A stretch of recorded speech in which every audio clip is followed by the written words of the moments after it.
कभी किसी ने सोचा है कि शादी में सबसे भारी चीज़ क्या होती है?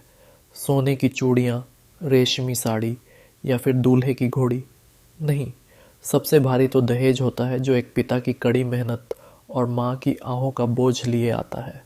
यह कहानी है हरिद्वार के पास बसे एक छोटे से गांव की, जहाँ एक साधारण किसान माधो अपनी बेटी गौरी के लिए एक अच्छे घर का सपना देखता था।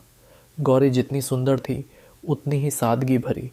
उसकी मुस्कान जैसे पूरा आंगन रोशन कर देती थी। लेकिन माधो की आंखों में उसकी शादी की चिंता गहरी होती जा रही थी। वजह वही पुरानी समाज की परंपरा, दहेज। जब गौरी की शादी की बात चली तो माधो का दिल बैठ गया। लड़के वाले आए और अपने बेटे की काबिलियत का गुणगान करने लगे। जैसे से सेसी ओ बे, जैसे किसी हीरे की बोली लग रही हो। अंत में लड़के के पिता ने अपनी आवाज़ धीमी करके कहा, हमारे बेटे के लिए दहेज में एक अच्छी रकम और सोने के गहने तो बनते हैं। आखिर हमारा बेटा कोई साधारण नहीं है। माधो की आंखों में आंसू आ गए। उसके पास जो भी था उसने जोड़ रखा था, पर यह मांग उसकी सामर्थ्य से बाहर थी। गौरी ने अपने पिता के चेहरे की ओर देखा और कहा,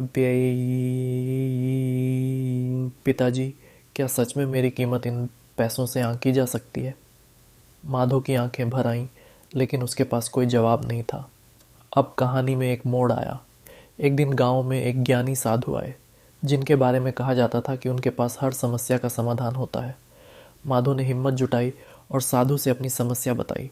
साधु ने मुस्कुराते हुए कहा, बेटा, तुम कल से गांव में यह घोषणा कर दो कि गौरी के दहेज में ऐसी अनमोल चीज़ है जो कभी ख़त्म नहीं होती। माधो ने कुछ सोचते हुए कहा, लेकिन यह कैसी अनमोल चीज़ होगी महाराज? साधु ने अपनी आंखें मिचमिचाकर हंसते हुए कहा, कल पता चलेगा। अगले दिन गांव में हर तरफ चर्चा फैल गई कि गौरी के दहेज में कुछ अनोखा, असीमित और चमत्कारी है। जो भी गौरी से विवाह करेगा, उसे वह अनमोल वस्तु उपहार में मिलेगी।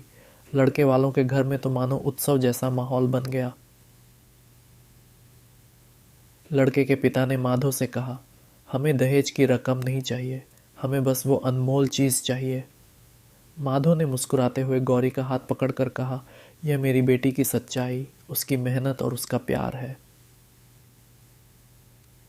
जो उसके साथ हमेशा रहेगा। यह ऐसी दौलत है जो कभी ख़त्म नहीं होती, और यही उसका असली दहेज है। लड़के वालों ने यह सुनकर पहले तो एक अजीब सी हंसी के साथ कहा, यह तो मजाक है।